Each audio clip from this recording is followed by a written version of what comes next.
So last week I sat down and I wrote out every regret that I have. Some are small, some cost me years, and one almost cost me my life. For those who don't know me, I'm Steve, and I worked as a disaster relief specialist helping people rebuild their lives while depression was slowly tearing mine apart. So I just spent the better part of 2 decades figuring out how to rewire my brain so I could fix my life and become the best father that I could be to my son. Now I share everything that I learned so you don't have to struggle through it the way that I did, because I guarantee you probably have somebody in your life that needs the best version of you.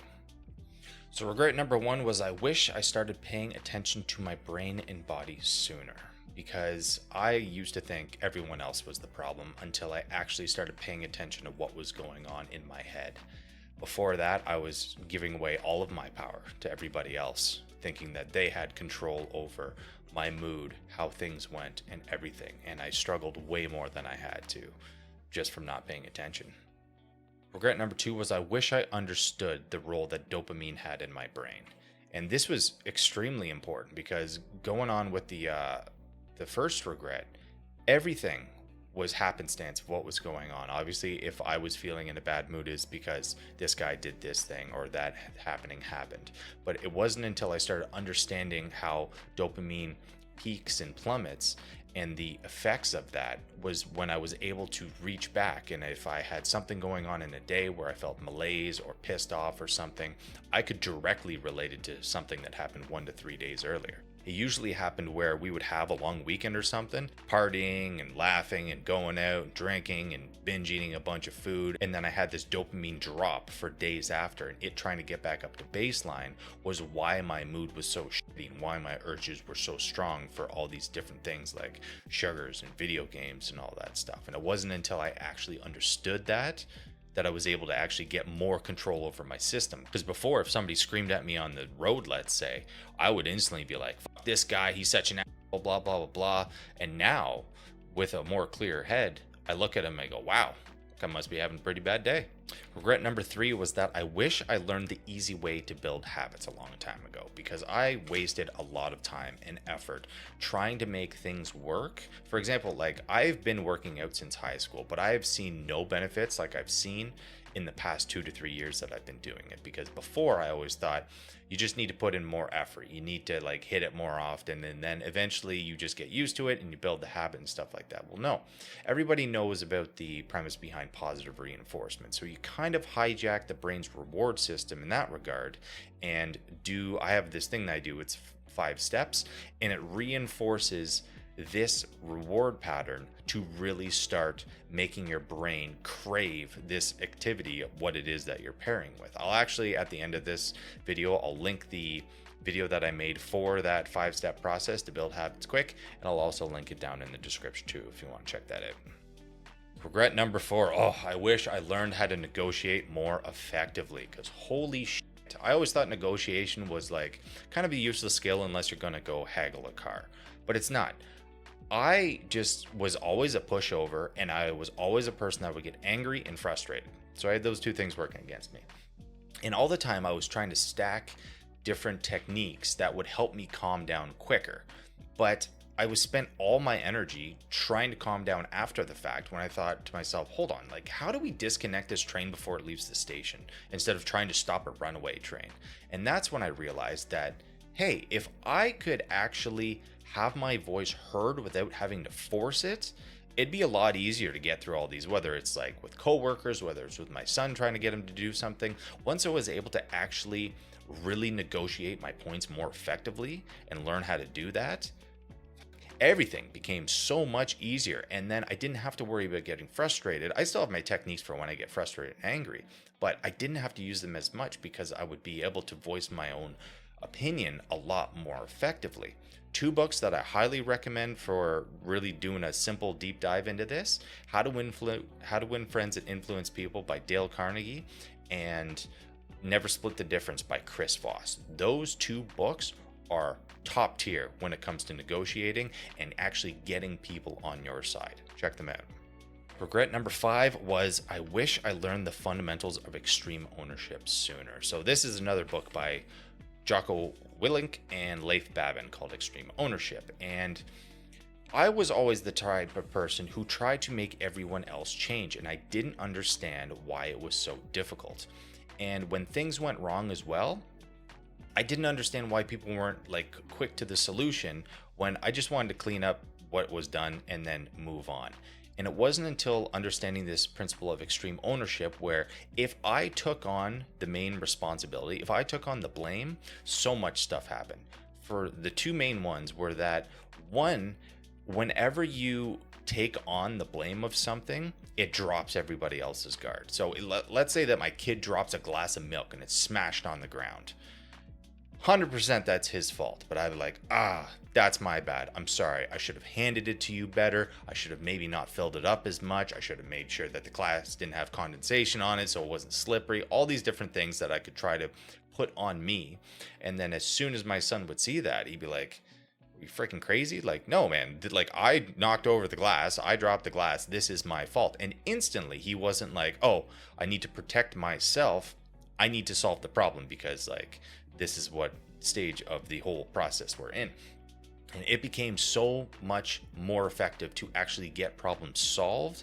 And on the flip side, whenever there was something that I wanted somebody to do, whether it's in my team or in the family or something, I think that a lot of people can really relate to trying to make people mold to the way that they want to see them. But I found that if I put the extreme ownership on me, for example, let's say health and fitness, once I started doing my nutrition and started working out all day, everyone else saw me doing this and they would just naturally want to jump on the train with me. They wanted to mimic my behaviors. And even extreme ownership itself, the more you actually use it and utilize it and show people in your life how you use it, other people will want to adapt it for their own lives. Okay, so those are the things I wish that I learned sooner, but looking back, there were also a handful of habits that were quietly wrecking my life behind the scenes. Things that I kept doing without realizing how much they were costing me. And that's regret number 6. I always patched things instead of fixing them. So a great story of this actually happened just last week where I had this buzzing happening in the back passenger door. And this started happening 10 years ago. And I was in the process of doing a bunch of catastrophe work and really getting stressed out about life. And I just couldn't even deal with this. I'm like, I don't know how to take off my back panel of the door. I can learn, but like, I'm going to have to take it off. I'm going to have to diagnose this. There's a whole... And I was like, you know what? I don't even want to do that. What I'm going to do instead is I'm going to fade all my music to the front and just forget about the back. And if you know anything about me, I fucking love music, man. But I just completely didn't want to deal with it, and I pushed everything to the front. And then just recently, I felt so much better in these past couple years. I was like, I need to take care of that buzz. Like, I don't know what's going on, but it needs to get fixed. So I learned about how to take the back panel off and yada yada. So I took off the first panel, and just on step 1, taking off the first panel, I noticed that there were 2 screws that were out of where they should have been housed into. And I'm like, you've got to be kidding me. I put those 2 screws back in, closed it up. It was done. It was a 5-minute fix that I patched and suffered with for 10 freaking years. And I'm telling you, the same thing happened with my health, my marriage, business. Like, I got so good at patching because I was too overwhelmed to actually fix what was broken. And all the workarounds felt like progress because the symptom disappeared, but the real problem was just sitting there getting worse in a lot of cases. Regret number 7 was that I spent copious amounts of monies on solutions that were expensive. And I have so many programs that I don't even have fully completed yet. They turned into either expensive distractions, or with the mindset that I was in at the time, I would shell out the money and then they would just sit there and I would never follow through in the state that I was in. And it was funny because the things that actually got me better, the real needle movers, were all stuff that was free. I had an inflammation problem, cold showers fixed that.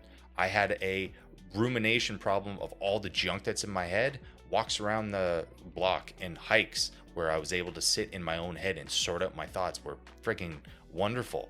Once I understood that I had ADHD and then I had a low functioning dopamine system, actually looking after my sleep freaking gave me night and day difference the following days.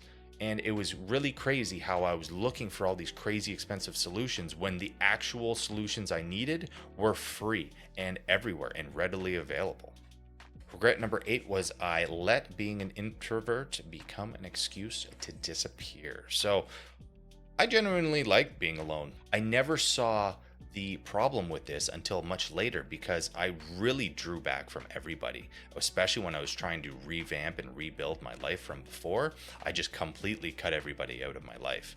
And then it wasn't until later on when I actually started coming back out of my cave and started talking to people again. They're like, "Where have you been, man? Like, what's been going on?" Which was fine to kind of like get over that hump because like just a couple apologies would fix that. But then once I decided to do the thing that I'm doing now, which is Phoenix Kaizen, which is a group for men to kind of help them out with the same sort of stuff that I was dealing with. Links in the description if you want to check that out. But being able to do this, I needed so many different social skills that I completely lost. And for the better part of a year, I had to sit there and actually figure out these skills again because I was the type of person that even in social settings or being on calls or something like group calls, I would just be silent. It took me a long time to actually get that social skill back. And then I realized that liking your own company isn't the problem. Not noticing that you're losing these skills, that's what the problem is. Regret number 9 was I completely stuck my head in the sand when it came to my own health. And I had so much pain going throughout my body. I had knee pain, I had shoulder pain, pain in my rhomboids, pain in my elbows, and there was all this stuff that I just lived with, and I just medicated myself for the longest time. And then once I actually started looking at my own health like the way that I should be, everything became so much easier because I realized that my life, I always talk about choosing your challenge. And you have 2 ways to go on something. So if you have all this pain, do you want to take the 3 months to actually go through and actually put in the work to rehab all this pain so it's gone? Or do you want to just keep masking the problem? Like I said before, I would just patch instead of fix. So once I actually started going through this, I have no more knee pain. I have no more elbow pain. I have no more back pain. All my pain is gone. And plus, on top of that, I've been doing frequent blood tests to see exactly where my levels are. And then I notice certain things that are going on behind the scenes, and I can tackle them way, way, way sooner before they actually become a big problem. Which was a huge contrast to me before because I was the type of person that I had bronchitis for felt like 2 months, and I kept going to work because I was like kind of isolated doing my own thing. But it got to a point where I just kept pushing through, didn't go to the doctor until I actually got 2 bruised ribs from it.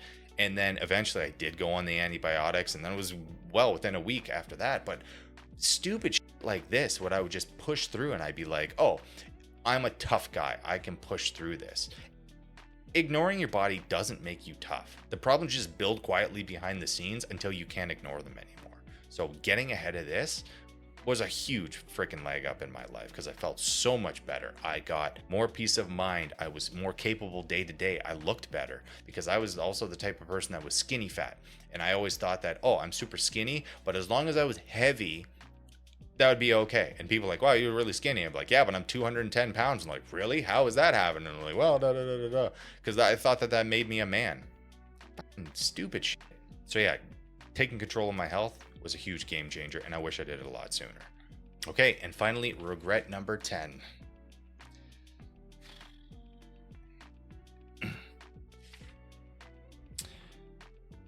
I believe the voice in my head that said that everyone was better off without me.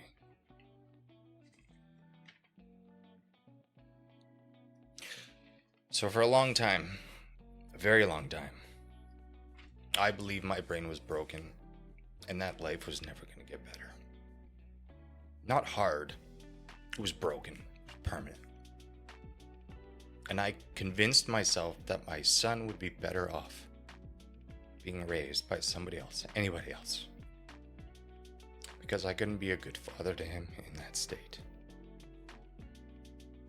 Looking back, it was absolutely insane to think that. Because now that I see my son, he's an absolute carbon copy. Absolute carbon copy of me. And seeing everything that he's gone through and being there with him and being able to talk with him because he has the same sort of brain as I do. He has the same sort of mannerisms and everything. Nobody else could be the father to him that I can. Let me tell you a little story. So I was talking to Min one night. He was 6 years old. And I was trying to give him a kiss and a hug goodnight. And he was playing a game of it, just like as kids do, right? And I'm like, bud, come on. Give me the hug. Gonna be lights out. He's like, no, I don't want the hug. I was like, I'm gonna leave. And he's like, no, I don't, just leave. It's like, okay, are you sure? Okay, fair enough. So I turned off the lights and walked out. Usually I would be really frustrated about that in my previous state. But as I was walking down the stairs, I paused because something flashed in my brain, and I remembered when I was his age doing the exact same thing, like pushing people away at bedtime, like it was a game. I really wanted the hug, but I would still push people away. And I thought about that, and I thought about how it made me feel when people left, and they never came back. I was asking myself, like, why are you so stupid? I can't believe you would do something like this. You f***ed it up again. So I walked back in his room and I found him silently crying. I sat down beside him and I told him everything that happened to me on the stairs and what happened to me when I was a kid and how I did the exact same thing that he did. And I finished by saying that I came back because I understand you and why you do the things that you do, even if you don't understand yet. And he just paused there for a second. He didn't say anything. But he just came up from under the covers, put his arms around me, hugged me tight, and just said, thank you. I left that room feeling like the best father. That voice that told me all that, it wasn't mine. It was just noise. Noise from a system, in a brain, in a bad state, at a bad time. Lied to me about the one thing should never have had to say it. Never. That was probably my biggest regret.